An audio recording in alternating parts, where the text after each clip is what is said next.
We're going to be taking a look at Biden's potential candidates for for cabinet positions and how they line up with certain progressive groups' wants. Now, before we get into this political list, I wanted to go over this. So, earlier this week,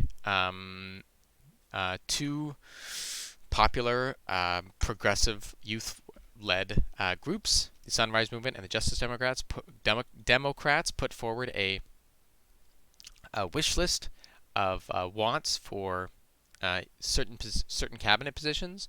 Now, obviously, you won't expect to see all of these. You may see one or two. In fact, I think it's more likely than not you'll see none of them. And the reason for that is the Democrats are going into the Georgia runoff at a disadvantage. They need to win both. The Republicans only need to win one to keep their majority.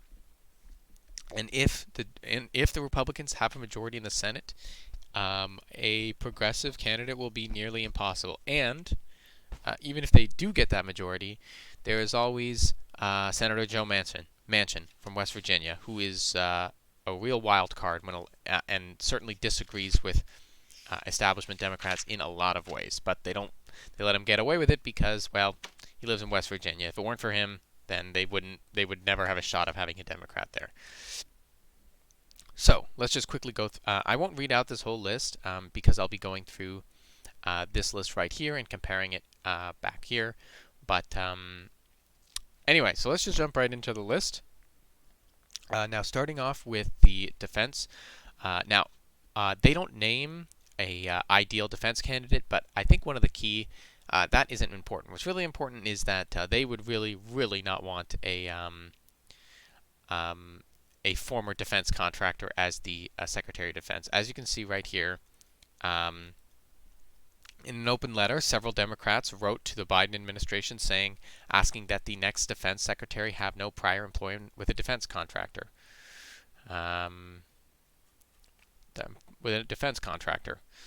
So this is, however, it could also be a bargaining chip for other more progressive candidates. We'll see. I think there's only so much that the progressive wing can expect as far as private executives assuming cabinet roles. It's always happened. It always will. And at a certain point, there's only so much you can do to stop it. The alternatives being former veterans, which kind of lends to the idea that it perhaps is more important to have someone who understands, the costs of war from a person standpoint than from a money standpoint, but we'll wait and see. Secretary of State Susan Rice, I wouldn't really hold out for this one. They did name Barbara Lee, who I don't believe is here. Yeah, she is not named in this list. This list came out before this wish list, which I chose on purpose because I wanted to compare what progressives want versus what the establishment is actually considering. And as you will soon see, there is very little overlap. Anyway, for Secretary of State, Susan Rice, I would say that Susan Rice will almost certainly assume some sort of role in this administration. She was a front runner for vice president. She obviously didn't get it, but she's a favorite among Democrats. Long-time Obama cabinet leader. The only real thing that might stand in her way is the Benghazi stuff. However, I haven't really heard a lot of Benghazi rhetoric in the last couple of years, and with Trump gone, we'll see, I guess, what the new what the new Republican Senate will say. For Secretary of Treasury, now Treasury could also be a hotly contested area simply because Joe Biden is widely expected to begin a lot of fiscal policy surrounding, bailing out people, coronavirus relief, and it would be very easy for Republicans to use that rhetoric against them and turn that into, well, hey, we don't want FDR-like presidency. And that is why Senator Elizabeth Warren is perhaps not one of the, it's possible she's obviously seen by the Democratic Party as a bit more of a palatable version of Bernie. But I think that, again, you got to look at all of these as far as if if Biden wants to get progressives into his cabinet, where is he going to compromise? And this is a key battle.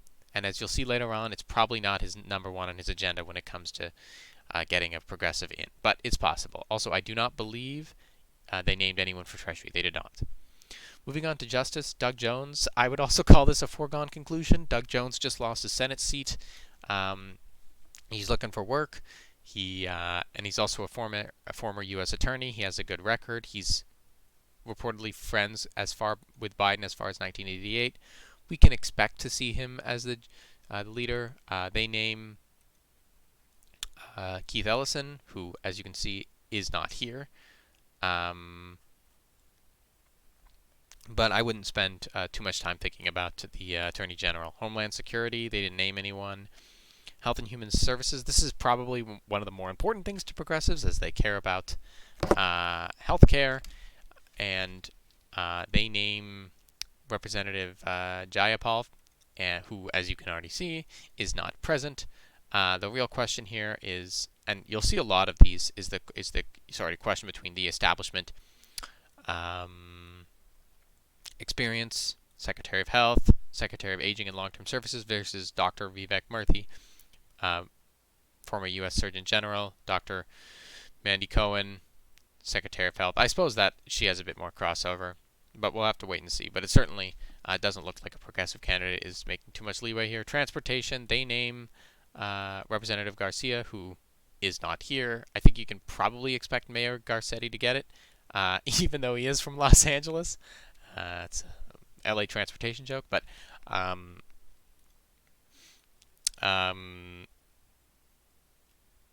anyway, he's also a long-time friend of Biden's, but again, we'll wait and see.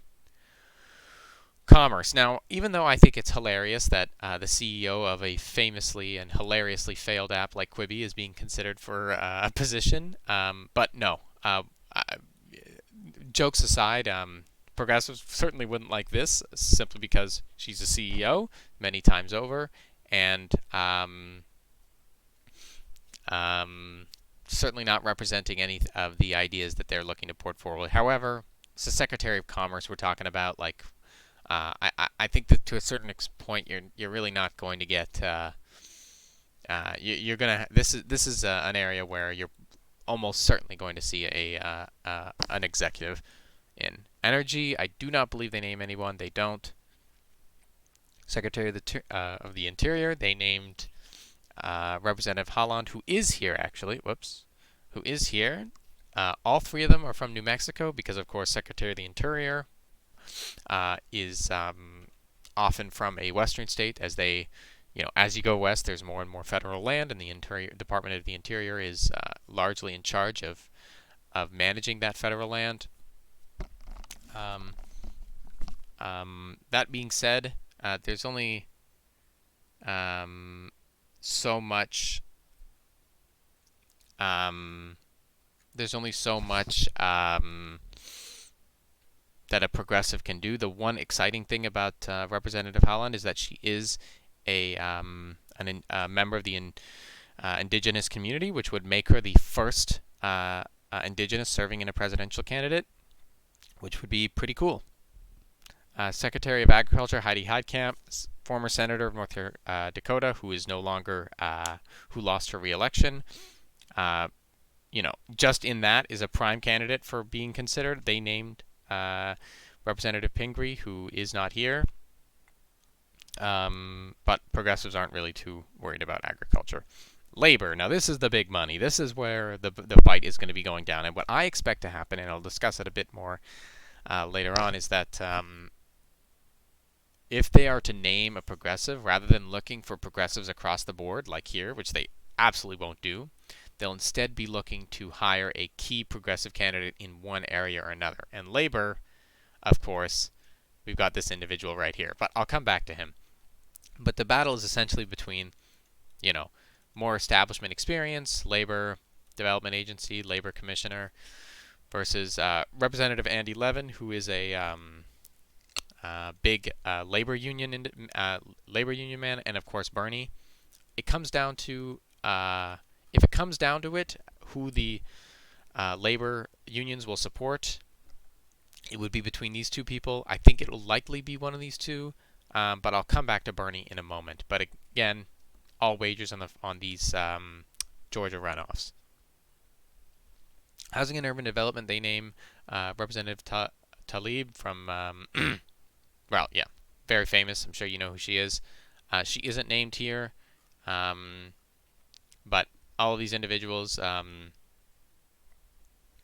aside from these two, no, I guess, no, that's not true. President of CEO of Low Initiatives, President CEO of National Low Income Housing Coalition, perhaps not. I think all of these candidates would be seen as viable by the progressive ring.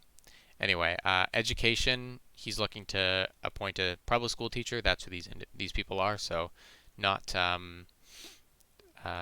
not present on their wish list.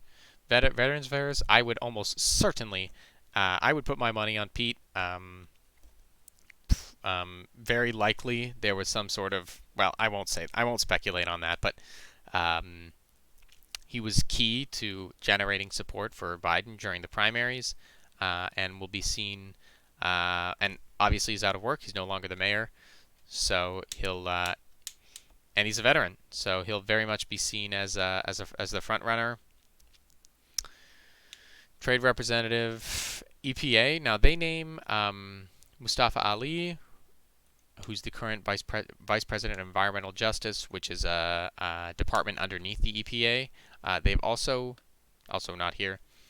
I also know that many progressive groups have been pushing to have Biden start a climate change department that focuses solely on that and reports directly to him. So we may see some changes to the EPA.